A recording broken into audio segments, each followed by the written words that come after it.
বাপরে বাপ, ভিড়টা একবার দেখেছো?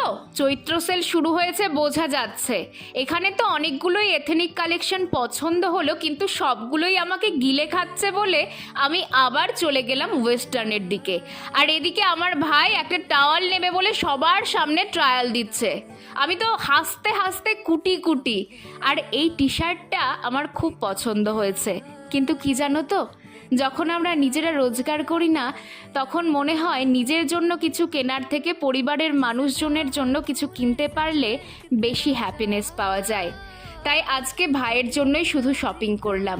হ্যাঁ, ওপর ওপর একটু রাগ দেখাচ্ছিলাম, তবে ও যা যা পছন্দ করেছে সব কিনে দিয়েছি।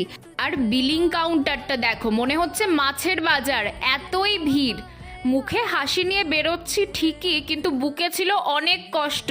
ছেলেটা আমাকে দিয়ে 2 ব্যাগ শপিং করিয়ে নিয়েছে, ভাবা যায়?